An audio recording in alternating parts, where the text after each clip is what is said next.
siapa yang bisa kalian percaya? Teman-teman muslim, saya mau tahu siapa yang bisa kalian percaya? Siapa yang mau kalian percaya? Siapa yang harus kalian percaya? Nabi ente atau Allah ente? Shalom Bapak Ibu dan saudara-saudara yang dikasihi Tuhan Yesus Kristus. Penyesatan memang ada, tetapi cilakalah mereka yang membuat penyesatan itu. Iblis hadir menyerupai domba, tetapi oleh hikmat dan kasih karunia Roh Kudus yang menyertai kita, dari buahnya lah kita boleh mengerti dari pengajaran-pengajaran yang diberikan kepada setiap orang. Kita simak setiap video yang ada dengan membuka hati, membuka mata, dan membuka telinga, supaya kita beroleh pengajaran dan pembelajaran dari setiap apa yang boleh kita simak.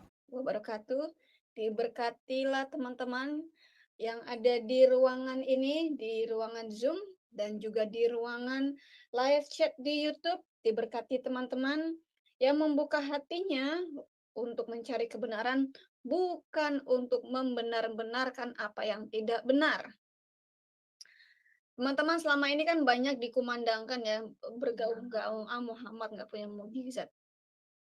Oke, sebelum ke sana, eh, ini adalah episode terakhir membongkar buku Ibnu Warak, Why I Am Not Muslim. Yang bukunya bisa Anda dapatkan di library WAFM. Sekarang library kita sudah lebih dari 1.700 e-books berupa PDF dan semuanya gratis. Kalau Anda lihat link di depan Anda, wafmgroup.online, tambah lagi garis miring contacts, pakai S belakangnya ya, CONTACS, ya. Lalu Anda klik yang ada bacaan Telegram. Jadi library kami ada di aplikasi Telegram. Jadi Anda harus membuat account Telegram dan mendownload Telegram, mendownload apa namanya, aplikasi Telegram, ya, baik itu di desktop, di Mac, atau di handphone Anda, ya. Anda akan tercengang-cengang. Luar biasanya, banyak sekali buku-buku yang mengekspos Islam. Dan banyak juga buku-buku langka, langka milik Islam dan juga milik Kristen. Anda bisa mempelajari Kristologi. Kalau Anda mau membongkar Kristen, ya, mau membongkar ajaran Kristen, silahkan. Anda silahkan baca Kristologi, materi-materi Kristologi yang ada di library kami. Kalau Anda ingin mempelajari lebih jauh mengenai Islam, bagaimana sih Islam itu? Ya, mungkin setelah membaca buku-buku Islam, ada yang tertarik lalu menjadi mu'alaf. Ya, siapa tahu kan? Kan tidak ada larangan kan untuk berpindah-pindah agama. Ya, jangan dilarang dong. Kalau mau pindah agama jangan dilarang. Ya. Ntar nih anak kucingku nangis nih. Come here, baby. Ya, mana sih mami? Ntar ya teman-teman ya. Sebentar. Sebentar dulu. Oke.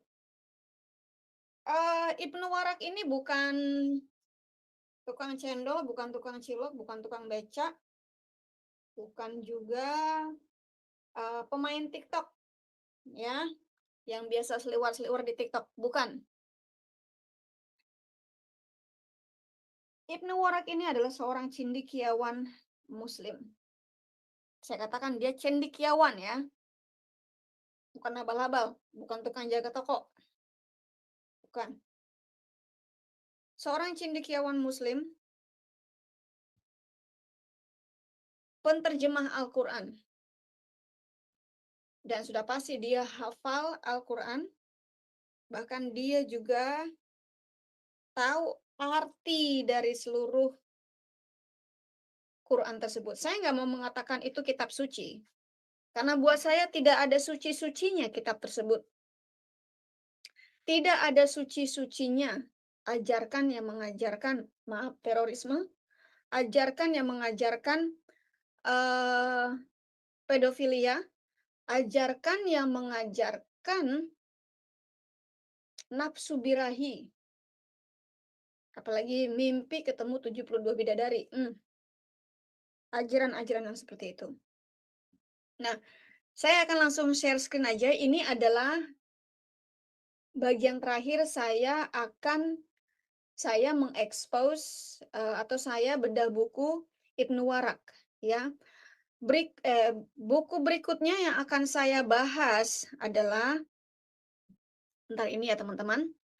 Jadi ini adalah buku berikutnya yang akan saya bahas, ya.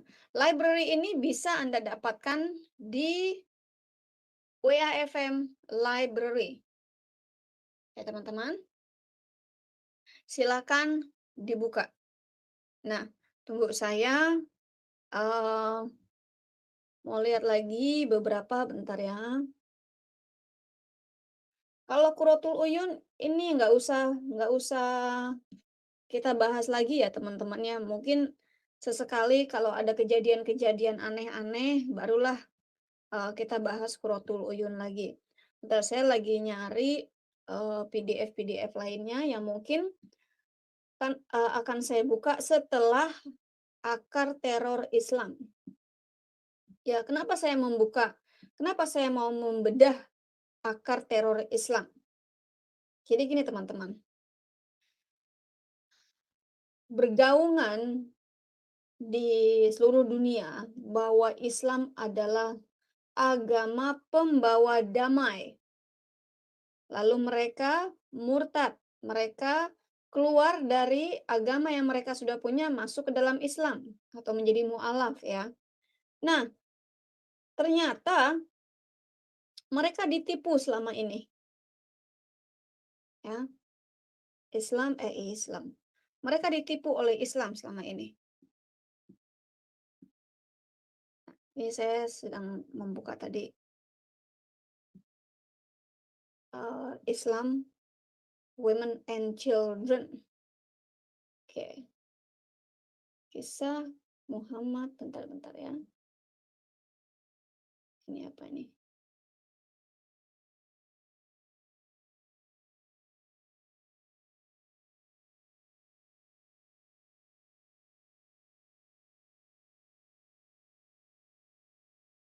Dan teman-teman mereka juga selalu bergaung-gaung, oh Islam itu agama damai. Islam agama damai. Nggak ada itu Islam menyerang. Muhammad tidak pernah menyerang orang lain, menyerang eh, kaum lain. Islam pasti diserang dulu, makanya ada ayat-ayat perang, ya. Setelah kita baca Islam itu sebenarnya bagaimana, boleh dikatakan kalau Islam ini memang agama takiyah, agama tukang bohong, agama yang dibawa oleh seorang pembohong. Oke.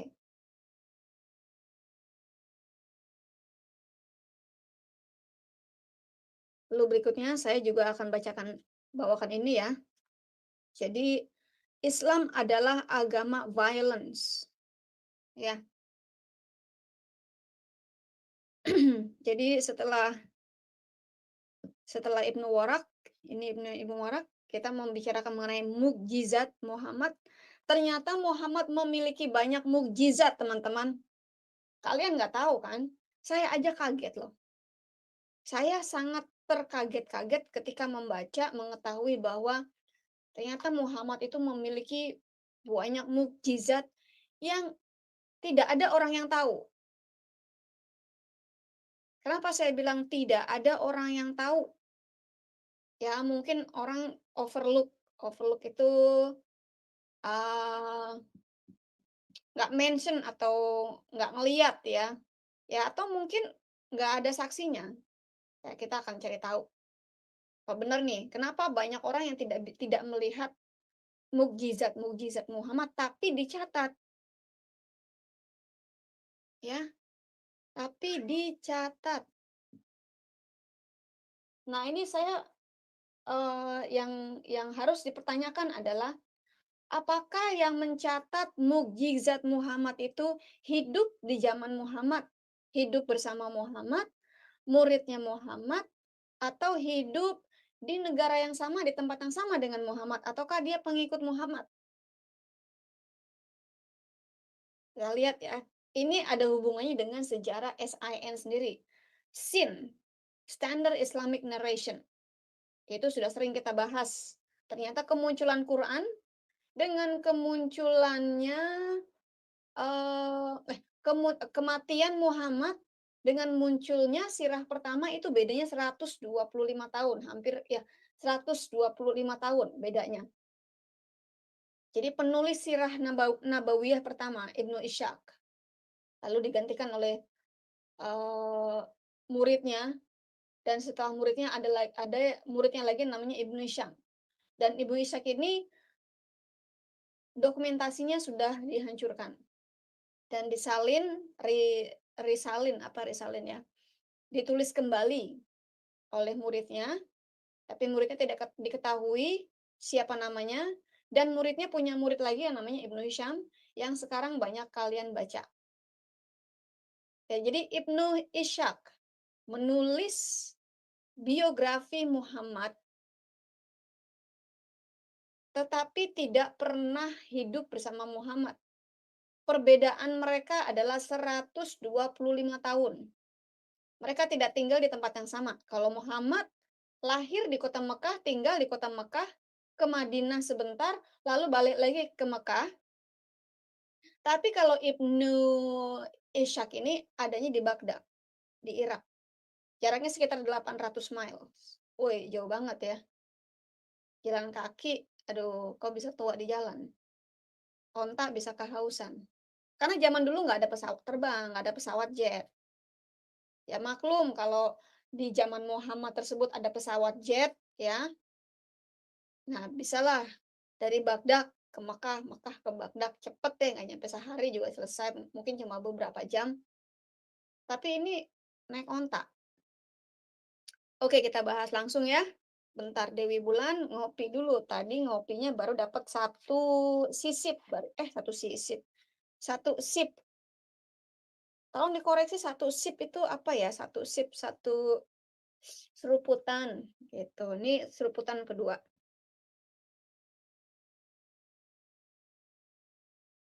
Teman-teman yang ada di Zoom meeting, kalau mau nanggepin nanggepi aja. Teman-teman yang ada di live chat kalau mau bergabung dengan saya kasih invitation-nya ya, copy invite link. Ini saya masukkan ke dalam komen. Silakan kalau mau ada di dalam Zoom lalu ikut nimbrung, ya, silakan. Sekarang saya mengusahakan semua acara dari WAFM di channel ini itu, kita ambil dari Zoom, ya, tidak langsung ke StreamYard, ya. Karena saya ingin Zoom kita menjadi tempat diskusi seperti biasa, ya, tempat ngobrol-ngobrol, tempat saling mengenal dan juga belajar. Oke. Benar, yang penting jangan lingkaran setan. Benar sekali, Pak Lion of Judah. Ya. Lingkaran setan itu ada di RT 6. Muter-muter aja, kalau berdebat muter-muter aja. Nggak bisa jawab, ngancem-ngancem cari orang, mau ditangkap. Ya. Saya mau bahas lagi nih mengenai api apologet, apa sih Islam gitu ya, apologet Islam something lah, perkumpulan apologet Islam something. Kalau buat saya ini omong kosong, maaf ya, dengan kata lain tai kucing lah, tai ayam lah, ya, eee, be eee, BS, ya, pembual, pembual. Mereka ini bukan apologetik, mereka ini polemikus. Kalau apologetik itu membela iman kalian. Jadi kalau kita serang, kalian membela iman kalian dengan membukakan dalil. Buktikan kalau, agama kalian itu benar dengan membukakan dalil, membantah dengan dalil. Ketika kekristenan diserang dengan bermacam-macam tuduhan, kita bantah dengan dalil, kita bantah dengan buku-buku, dengan kitab kita sendiri, dengan menjelaskan kitab kita, bukan dengan yang lain. Nah, API ini bukan apologetik, tapi mereka adalah polemikus, polemikus Islam. Mereka menyerang, tetapi ketika diserang, mereka maunya nangkep orang. Ketika ditantang Tuhannya, mereka maunya nangkep. Jadi dari kawan-kawan Islam ini, kawan-kawan Muslim di Indonesia, mungkin di seluruh dunia juga ya, ketika kepercayaan mereka diserang, ketika agama mereka diserang, kitab mereka diserang, Allah mereka diserang, apalagi nabi mereka ditelanjangi. Mereka tidak bisa menjawab dengan dalil.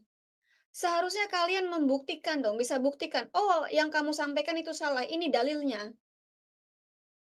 Gitu kan. Maka saya akan bukakan dengan dalilnya lagi, dalil yang lainnya.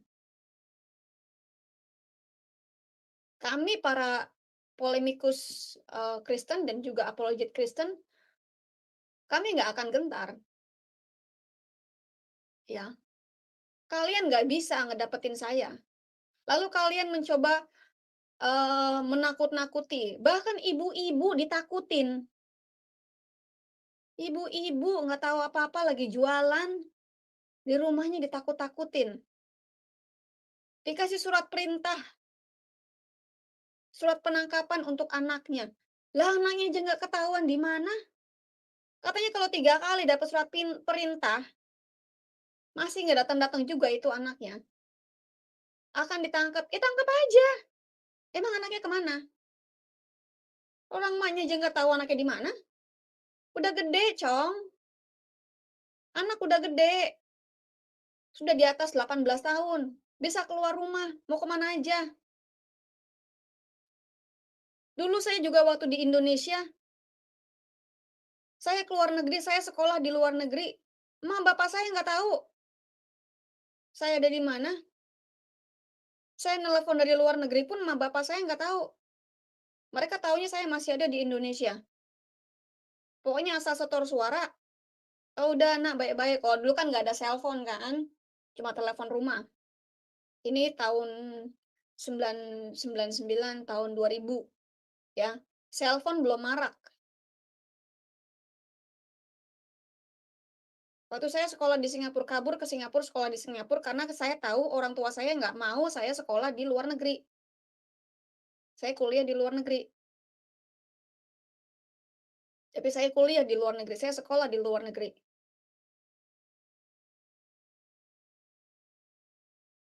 Emak bapak saya nggak tahu. Setelah 6 bulan, saya cuma teleponan doang, emak bapak saya pengen ketemu saya. Lah gimana saya mau ketemuan? Saya di luar negeri. Saya nggak bisa keluar masuk enak begitu aja lagi sekolah, tapi terpaksa saya harus pulang karena bapak saya di rumah sakit, ya. Jadi saya harus memutuskan, nyawa bapak saya atau sekolah saya. Saya pikir kalau nyawa bapak saya mau ketemu bapak saya dulu sebelum dia meninggal. Sekolah saya bisa lanjutin lagi nanti. Mungkin akan di tempat yang lebih baik. Jadi itu yang saya putuskan. Saya keluar dari sekolah saya drop out dari sekolah saya mau ketemu sama bapak saya. Dan memang bapak saya saat itu sudah sekarat. Dan ketika ketemu dengan saya, seminggu kemudian bapak saya sembuh. Ternyata memang bapak saya kangen sama saya. ya. Karena nggak tahu kemana saya. Zaman dulu belum ada sosial media, zaman dulu belum ada TikTok, YouTube, eee, belum ada, apa namanya, Zoom meeting, ya. Belum ada komunikasi-komunikasi atau koresponden-koresponden seperti sekarang, belum ada komunitas-komunitas apologet seperti sekarang, belum ada. Saat itu saya sudah keluar dari Islam. Jadi aneh ya teman-teman muslim ini, anak merantau, emaknya yang disalahin, anak yang merantau, emaknya yang diteror. Mending juga kalau itu beneran anaknya. Kasus yang saya angkat ini, yang sekarang saya omongin ini adalah kasus Kiamat dan Victor. Cuma karena suaranya mirip doang, cuma karena suaranya mirip, kalian tuduh si Victor itu Kiamat. Lah emaknya sendiri bingung kok. Loh, anak saya bukan si Kiamat ini gimana? Bingung, emak-emak bingung. Kalian nggak punya rasa peri, keemakan. Emak-emak bingung. Emang yang kalian maksud yang mana sih? Disatronin, digeruduk. Puji Tuhan emaknya nyantai-nyantai aja karena itu memang bukan anaknya, salah orang. Kalau hanya mengandalkan suara, di WA FM, ini langsung nih di WA FM ada 2 orang yang suaranya sama persis. Kalau berdua orang ini lagi ngomong, kita bingung, ini siapa yang ngomong, ini siapa yang ngomong. Kita namakan kedua orang ini oneness, karena pribadi yang berbeda tapi suaranya sama.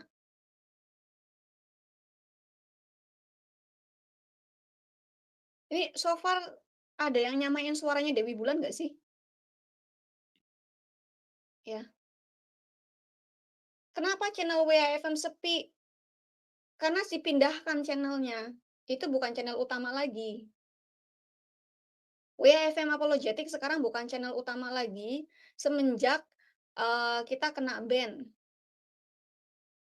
ya. Kita kebanyakan melanggar melanggar apa ya, melanggar komunitas. Karena kita menyampaikan sesuatu yang, mungkin terlalu frontal ya. Sama kan seperti TikTok, kalau kalian menyampaikan sesuatu frontal pasti langsung di-ban. Saya di-ban berapa kali untuk live. Account TikTok saya sudah account warning, warning account, sudah seperti itu. Sama, jadi kita harus ganti channel, ganti channel, ganti account, sama di WAFM juga seperti itu, ya. Kenapa Zoom WAFM kok sepi? Karena saya meminta teman-teman yang ada di Zoom untuk melayani di TikTok, karena banyak di sana jiwa-jiwa. Setelah melayani di TikTok, kalau mau sharing pengalaman, silahkan masuk ke Zoom, kita cerita-cerita mengenai pengalaman. Kalau ada yang mau curhat di Zoom, silakan masuk ke Zoom. Kalau ada yang mau konsultasi, mau didoakan, silakan masuk ke Zoom. Kalau mau ngobrol dengan Dewi Bulan, jangan WA saya, jangan telepon saya malam-malam, langsung masuk aja ke Zoom. Ya. Kalau pas saya nggak ada, tanya sama teman-teman, kapan sih biasanya Dewi Bulan nongol di Zoom? Pasti dikasih tahu. Satpamnya banyak. Tolong nggak usah telepon-telepon saya, atau WA-WA call saya. Kan kalian nggak tahu saya lagi ngapain, saya lagi tidur, saya lagi saya lagi teleponan dengan teman-teman saya, dengan keluarga saya lagi kerja, mungkin saya lagi istirahat, mungkin saya lagi belajar, mungkin saya lagi live sekarang ini, who knows? Kalau WA nggak apa-apa, silakan WA, kasih pesan ke saya. Kalau saya lagi pegang HP, saya buka. Kalau lagi saya kerja, saya nggak buka HP, saya nggak pegang HP. Oke, maaf, ngelantur kemana mana. Kita langsung masuk lagi ke mukjizat, ya.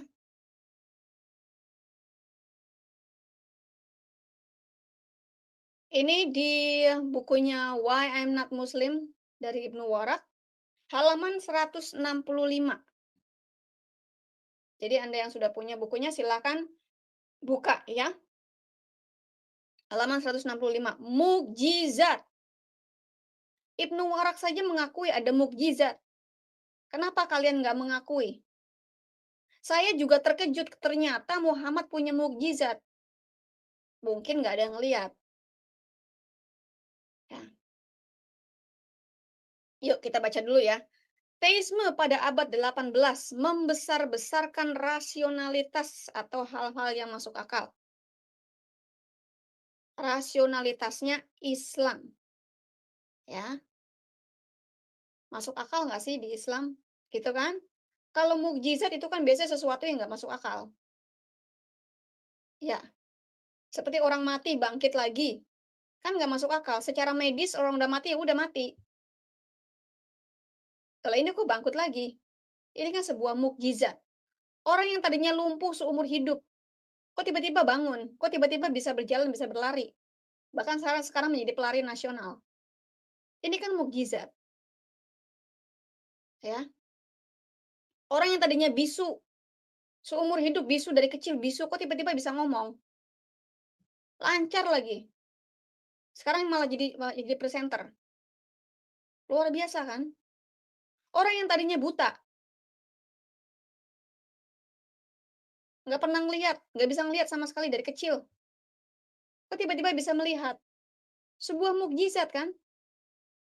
Jadi sesuatu yang tidak masuk akal. Dan banyak sekali di dalam kekristenan itu sesuatu yang tidak masuk akal, tapi terjadi dan banyak saksinya.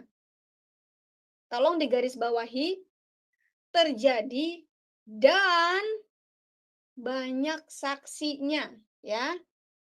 Mukjizat itu bisa di-approve, bisa dibuktikan kalau banyak saksinya.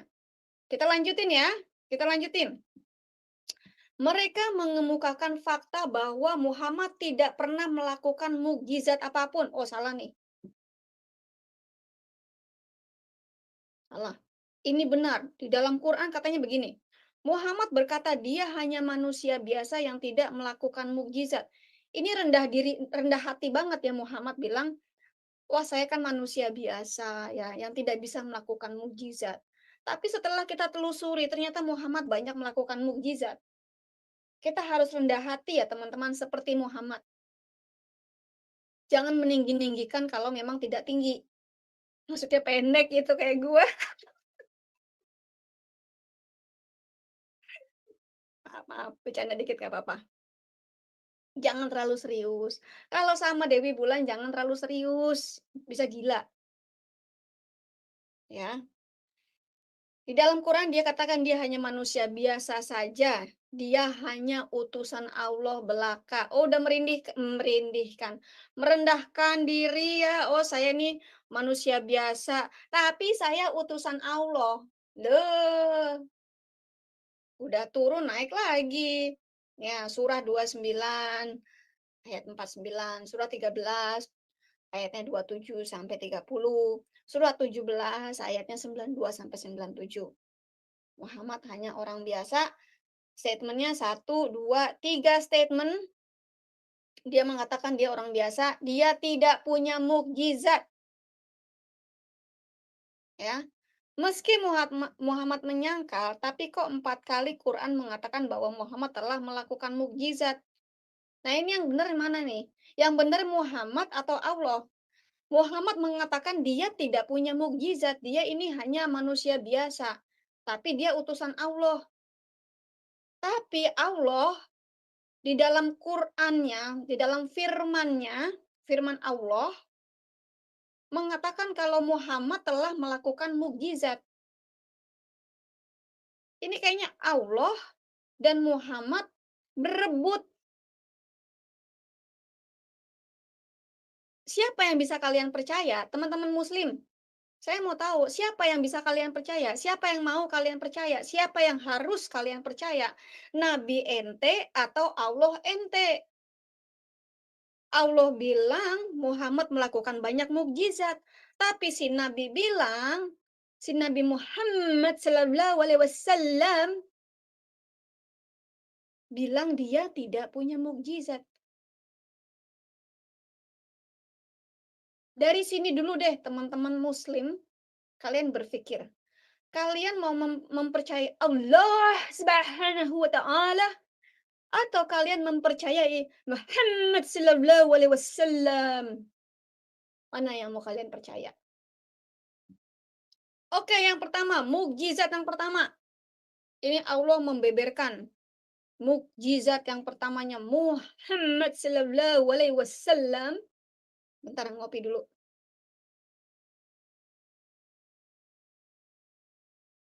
Bulan dibelah. Surat 54 ayat 1 dan 2. Ternyata bulan itu pernah dibelah oleh Muhammad. Lalu kapan Muhammad menyatukan bulan itu kembali? Wallahu a'lam bishawab. Wallahu a'lam bishawab. Telah dekat datangnya saat itu dan telah terbelah bulan. Telah berarti sudah dibelah bulan. Mungkin pada saat itu di negara Arab itu bulannya kebelah mulu. Nggak nyatu-nyatu. Tapi kalau di negara lain itu bulannya nyatu. Di Arab doang bulan itu dibelah. Tapi di Swedia, di Belanda, di Inggris, di Amerika, di Israel, di Indonesia, ya, di Malaysia, itu bulannya satu, utuh, bunder, bulet, bulet gitu loh. Hanya di Arab saja bulannya terbelah. Ya teman-teman. Jadi ini peristiwa lokal. Peristiwa lagi. Peristiwa lokal yang terjadi di Saudi Arabia. Saat itu bulan terbelah. Di tempat lain nggak terjadi. Dan jika mereka orang-orang musyrikin melihat sesuatu tanda mukjizat, mereka berpaling dan berkata, ini adalah sihir yang terus-menerus. Berarti hanya di Arab saja yang lihat. Tapi herannya, orang musyrikin-musyrikin yang di luar Islam pun tidak melihat. Oh, mungkin hanya orang-orang yang mengikuti Muhammad, yang jadi pengikut Muhammad saja, yang melihat bulannya terbelah. Ini jangan-jangan buat ini jangan-jangan bulan lokal ini, bukan bulan global yang kita lihat di langit. Mungkin bulannya itu ada di somewhere, ada di mana gitu ya. Bisa dibelah, terus disatuin lagi, dibelah lagi, disatuin lagi. Nah,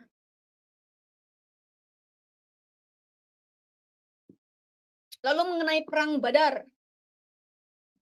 Perang Badar 300 orang melawan 1.000 pasukan, ya.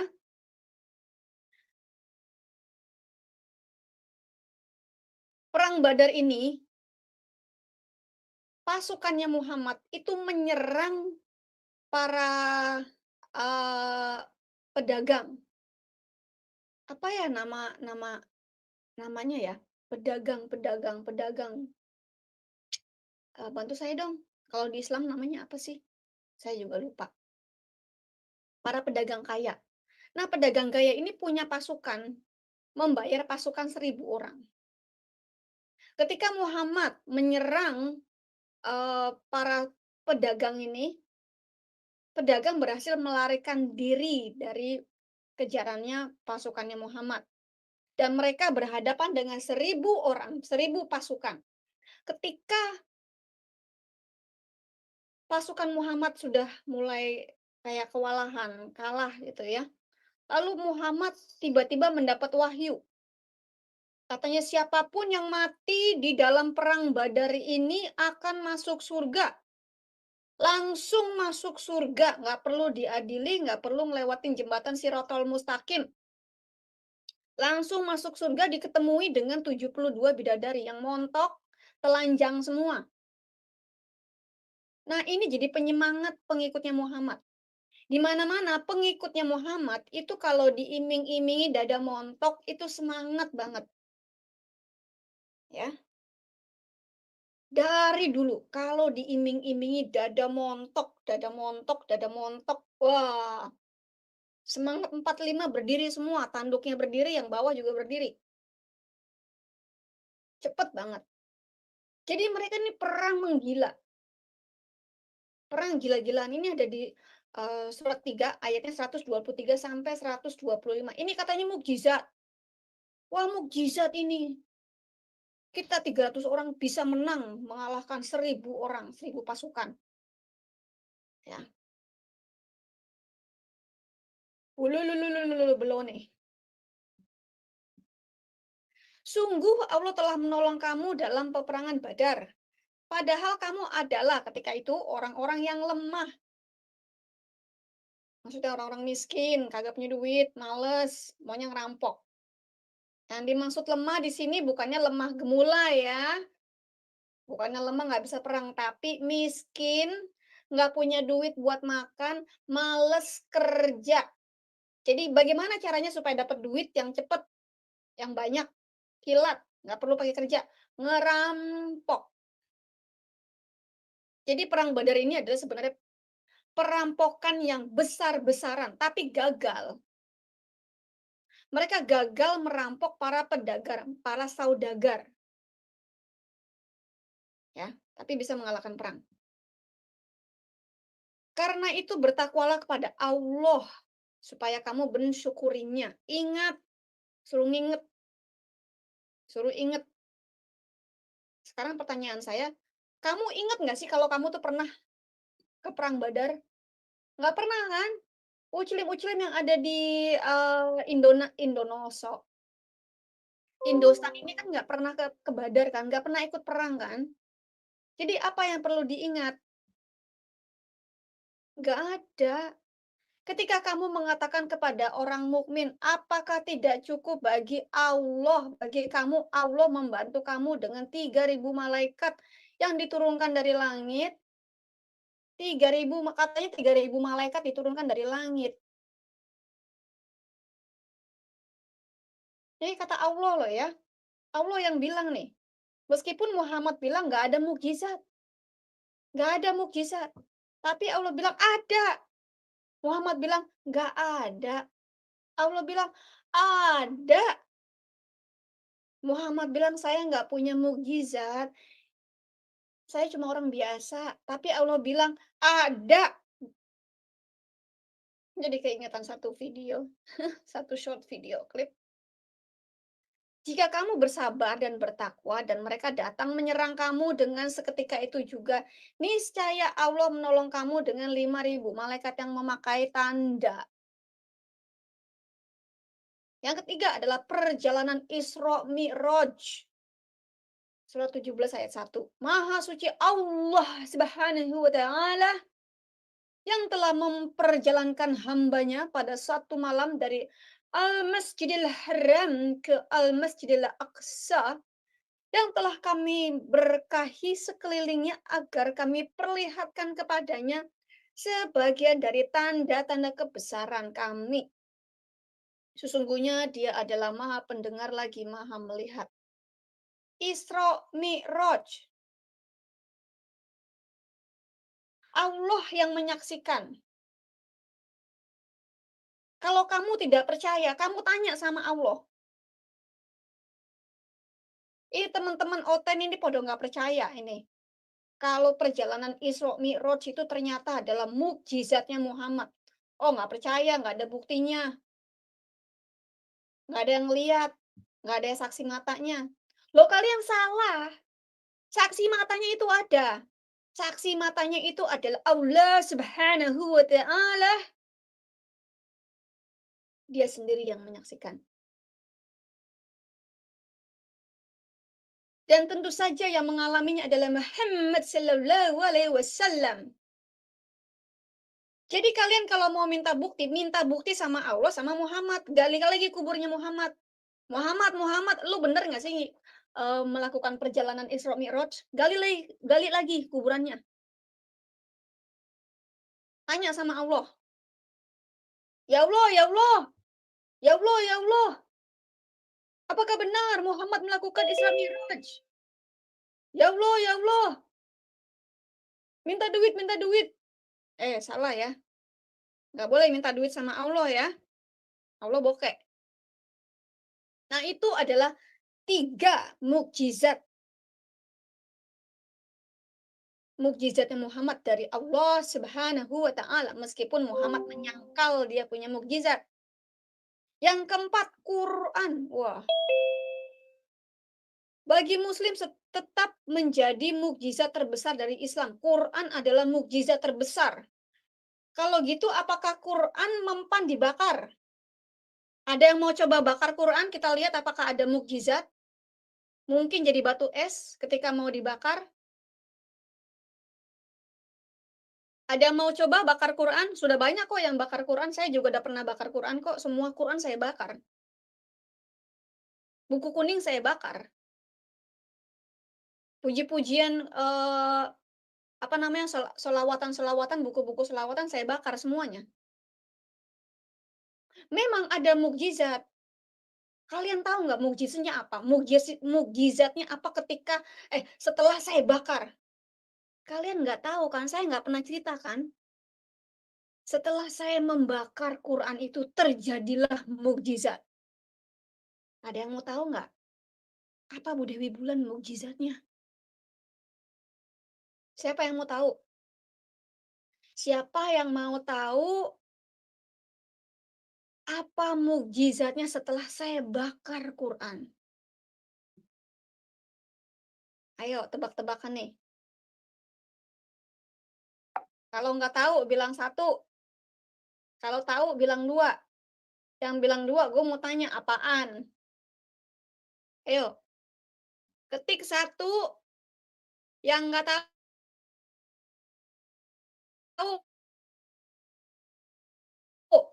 yang di Zoom juga. Ketik satu yang nggak tahu mukjizat setelah Quran dibakar. Mana nih teman-teman yang di live stream? Kedua, Salazin. Gue tanya, apaan? Ya, lu bilang dua. Apa mukjizat setelah dibakar? Setelah Quran dibakar, apa mukjizatnya? Satu, nih di Zoom meeting pada satu semua nih, nggak tahu mukjizatnya apa. Paulus Marianto bilangnya dua. Gue mau tanya, lu ketik apa yang terjadi? Mukjizat apa yang terjadi setelah saya bakar Quran? Ayo, yang ngetik dua, gue minta pertanggungjawaban loh.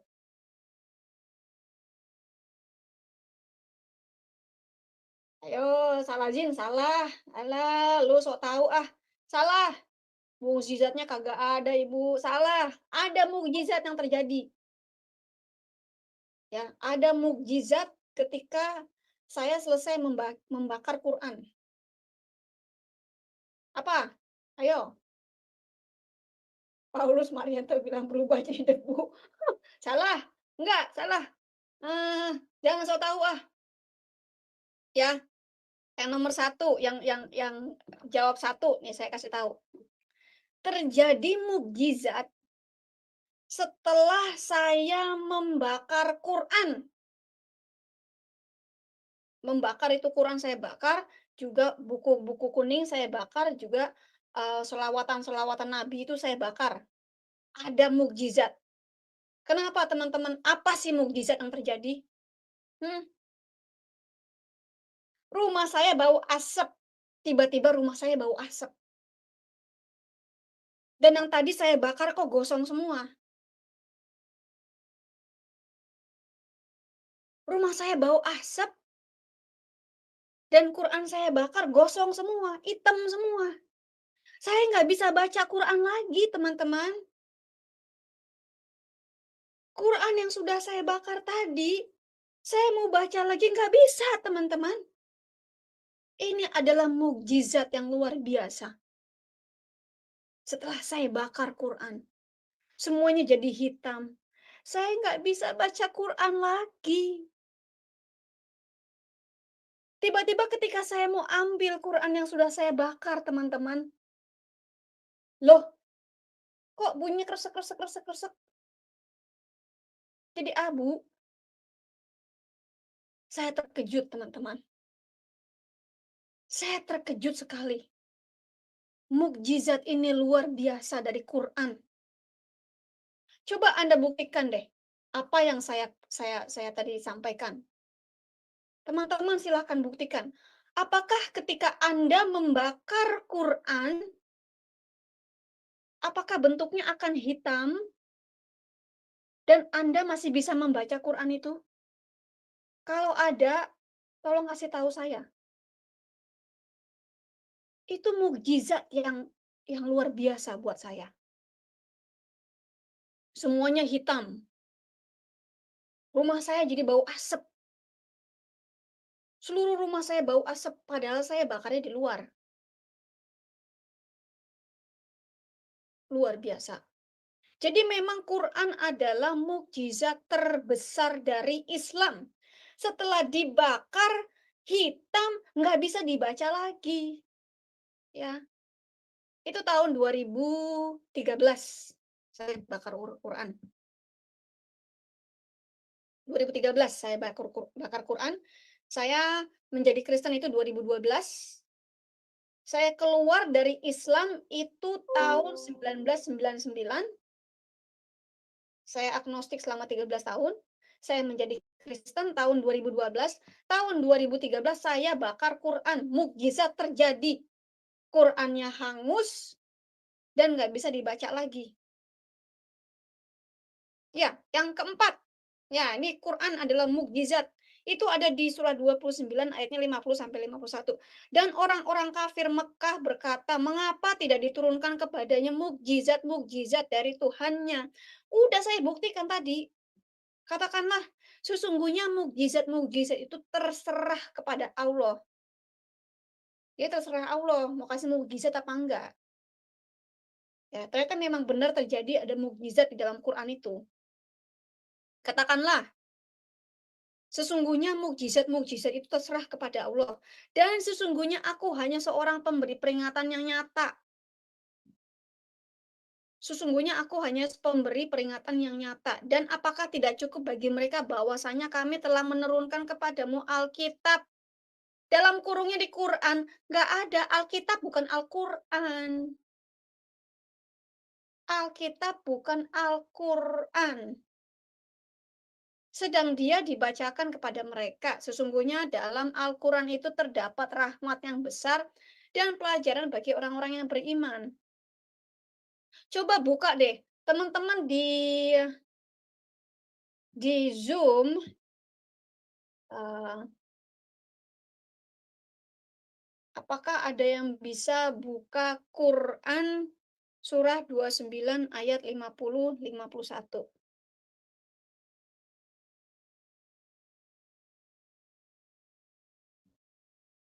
Coba saya bacakan dulu ya. Saya tapi bahasa Inggris nih. Quran 29, mudah-mudahan saya bisa translate. Al-Ankabut 50 sampai 51. Bentar. Ups. 50.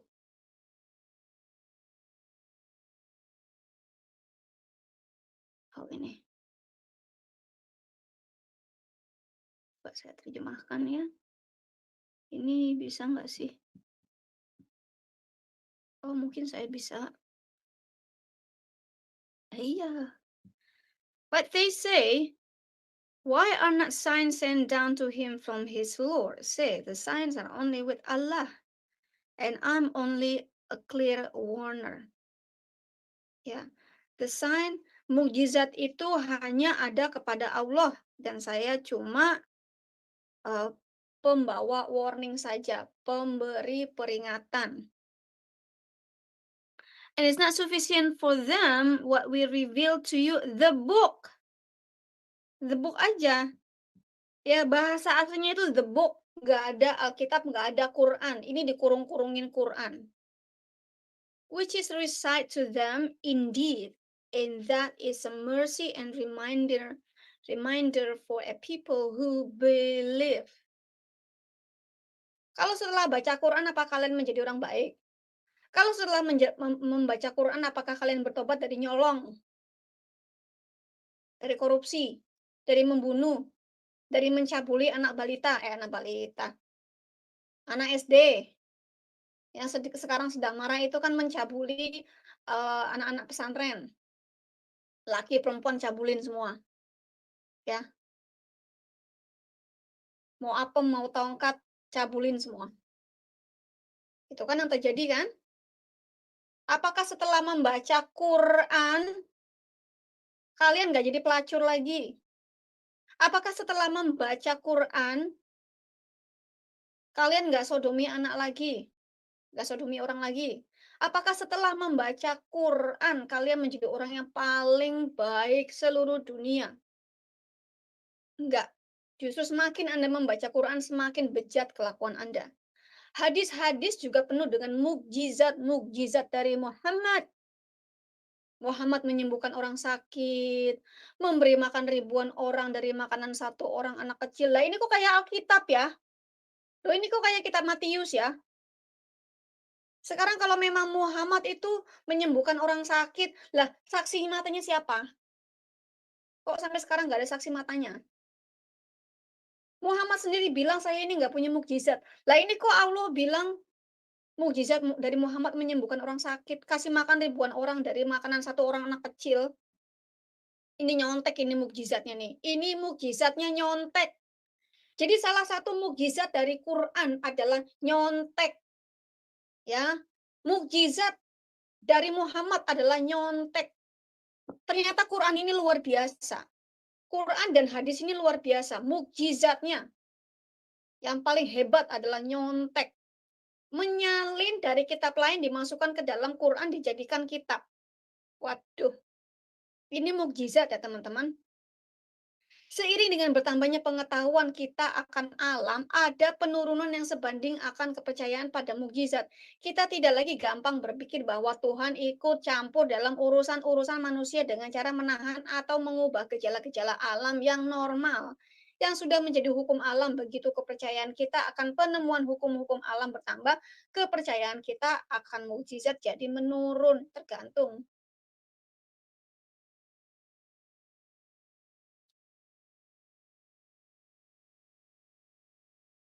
Oke, kita lanjut lagi. Ya. Yang lain terserah Anda baca aja mengenai mukjizat, pendapat manusia mengenai mukjizat. Saya masih percaya mukjizat datang dari Tuhan Yesus. Karena saya sendiri mengalami banyak mukjizat. Saya sendiri mengalami banyak mukjizat. Tahun 2000, akhir tahun 2011 itu saya divonis memiliki cervical cancer, ya. Saya sudah biopsi, saya sudah cek, ternyata masih ada, tapi ketika saya terima Kristus, saya curhat sama pendetanya, saya didoakan oleh pendeta, bulan Februari 2013, dokter menyatakan saya bebas dari kanker. Saya masih simpan, saya masih cari tahu lagi, gimana saya simpan itu surat dari dokter yang menyatakan bahwa saya sudah bebas dari kanker dan hasil penelitian hasil, eee, apa namanya, hasil cek saya, hasil check up saya itu negatif.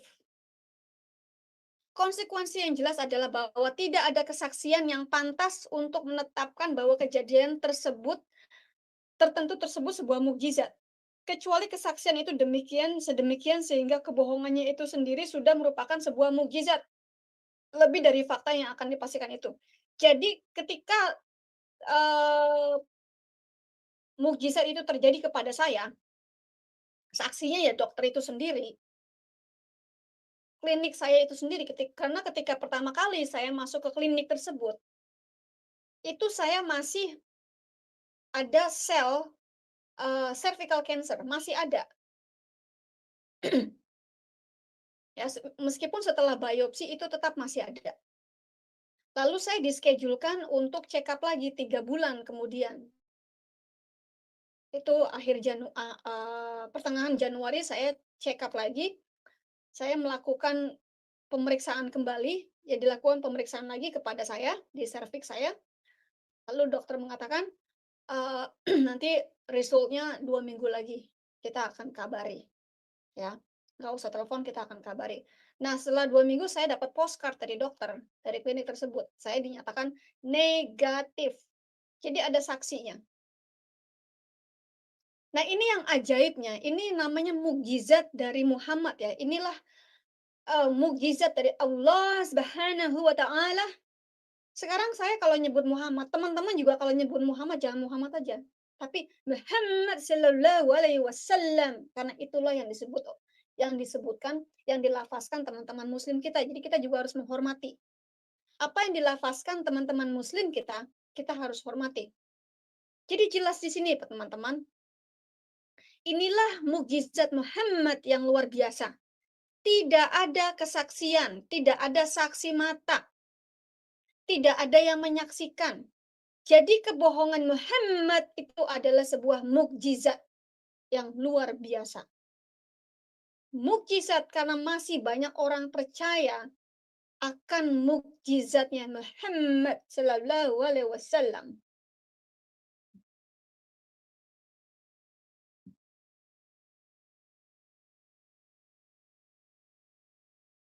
Dan dalam setiap dugaan adanya mukjizat lebih masuk akal dan sesuai dengan pengalaman-pengalaman kita untuk menghayal bahwa mukjizat pernah terjadi. Ternyata Muhammad Shallallahu Alaihi Wasallam itu banyak menghayal, banyak bermimpi. Orang-orang yang dibohongi dan ditipu cenderung membesar-besarkan dan punya kebutuhan kuat untuk percaya, atau seperti kata Verbach, sebuah mukjizat adalah sihir imajinasi. Mukjizat-mukjizat Quran muncul dahulu kala dan kita sekarang tidak berada pada posisi yang membenarkan atau mengujinya. Tetapi mukjizat yang datang dari Tuhan Yesus itu bisa dibuktikan. Sudah banyak terjadi, ya. Nah, mungkin itu saja ya teman-teman yang bisa saya sampaikan. Ini adalah akhir dari pembedahan buku Ibnu Waraq, Why I'm Not Muslim. Dan teman-teman harus catat bahwa Ibnu Waraq ini status agamanya sekarang ateis, tidak memiliki agama, tidak memiliki konsep keagamaan, tidak memiliki konsep kepercayaan apapun. Karena dia begitu sakit hati dengan Islam. Saya juga seperti itu. Bertahun-tahun, ya puluhan tahun saya ditipu oleh Islam, saya kecewa. Ketika saya melihat kebenaran, saya shock, saya kaget. Ternyata selama ini saya ditipu oleh agama saya, yaitu Islam dulu. Lalu saya keluar, 13 tahun saya agnostik. Saya nggak mau tahu soal agama, saya sakit hati sama agama. Saya ditipu sama agama. Ternyata agama-agama yang ada di dunia ini, tujuannya hanyalah menipu manusia. Tapi Tuhan Yesus datang ke muka bumi nggak bawa-bawa agama, tetapi membawa kedamaian, damai sejahtera, membawa kebenaran, dan membawa keselamatan. Itu yang saya cari selama ini. Jangan lu datang-datang bawa-bawa agama. Sampai ada yang bilang kalau Tuhan itu punya agama, Allah itu punya agama. Allah yang membawa agama itu adalah Allah yang sesat. Ilah-ilah yang membawa agama atau ilah yang punya agama tertentu itu adalah ilah yang sesat dan ajaran yang sesat. Allah kami nggak punya agama. Allah kami datang bukan untuk membawa agama atau membesar-besarkan agama.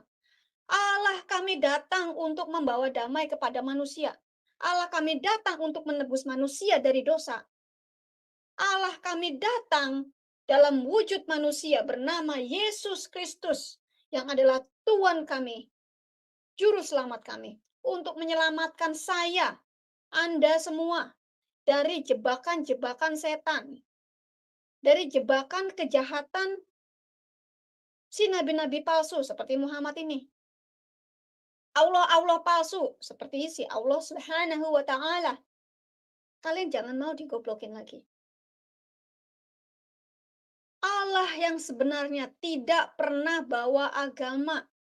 Allah yang sebenarnya datang hanya untuk menyelamatkan manusia. Allah datang ke muka bumi untuk mencerdaskan manusia, untuk menunjukkan jalan yang lurus. Teman-teman muslim selama ini berdoa meminta jalan yang lurus. Bahkan Allah sendiri, Allah Subhanahu wa taala sendiri meminta jalan yang lurus. Ihdinas siratal mustaqim. Tunjukkanlah aku jalan yang lurus. Allah Subhanahu wa taala sendiri mengatakan ihdinas siratal mustaqim. Tunjukkanlah aku jalan yang lurus. Allah sendiri tersesat apalagi kalian. Karena semua yang ada di Quran, isi Quran itu adalah wahyu dari Allah. Allah sendiri yang suara Allah sendiri, perkataan Allah sendiri ada di dalam Quran. Kalau Allah sendiri mengatakan, ihdinas siratal mustaqim, tunjukkanlah aku jalan yang lurus. Berarti Allah selama ini jalannya nggak lurus-lurus. Berarti Allah selama ini nggak pernah lurus, bengkok melulu. Kalau Allahnya saja bengkok, apalagi kalian. Kalau Allahnya sendiri tersesat, apalagi kalian pengikutnya. Yang percaya katakan amin. Yang nggak percaya terserah. Baca lagi Quran kalian. Ya, itu saja teman-teman. Dakwah dari Dewi Bulan. Saya bukan ustadz, tapi semua orang bisa jadi ustadz. Belajar. Kalau di Islam begitu kan, nggak perlu sekolah ustadz. Ngomong dikit mengenai Kristen, dikasih label ustadz. Kira-kira begitu. Terima kasih teman-teman sudah menyimak acara ini. Terima kasih untuk stay tune. Jangan lupa teman-teman, next kita akan minggu depan kita akan memulai dengan buku yang baru. Ya, kita akan mulai dengan buku yang ini, Akar Terorisme dalam Islam. Nah, buku ini pernah dikasih tunjuk oleh Kiamat. Dan apologet Indonesia sekarang memiliki akses terbuka dari library WAFM. Dan Kiamat sendiri pun mendapatkan buku ini ya dari library WAFM. Ya, semuanya.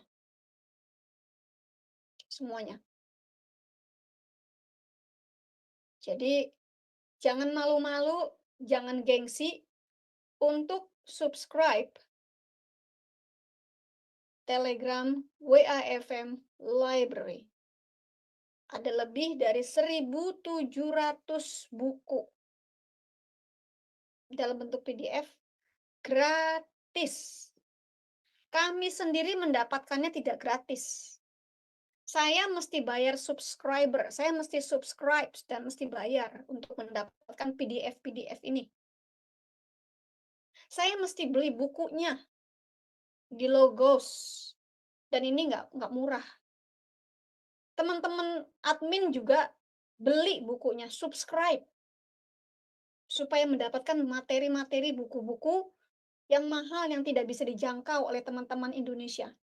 Saya jamin kalian nggak bisa jangkau harga-harganya. Kecuali kalian memang serius dan menghabiskan duit untuk belajar. Ya. Saya sendiri punya library pribadi di luar dari library WAFM Library. Saya sendiri punya library pribadi. 2.385 buku. Itu buku saya pribadi. Milik pribadi. Warisan dari almarhum suami saya. Dan buat saya, buku-buku tersebut adalah warisan dari suami saya yang sangat berharga. Ya, sangat berharga. Dan saya bisa membagikan beberapa. Banyak sekali sejarah-sejarah bapak-bapak gereja yang bisa saya pelajari di situ, luar biasa. Dan beberapa sudah saya bagikan di WAFM Library. Jadi buat teman-teman yang baru mempelajari mengenai Islam, baru mempelajari mengenai Kristen, mau jadi mualaf atau sudah mualaf lalu mau mempelajari Islam, silakan join library WIFM Library. Anda akan menemukan Islam yang sebenarnya. Itu aja teman-teman ya. Jangan kepanjangan Dewi Bulan Saya ucapkan terima kasih telah menonton video ini sampai habis. Dukung terus channel Hati yang Gembira dengan cara like, komen, dan subscribe. Tuhan Yesus Kristus memberkati kita semua. Amin.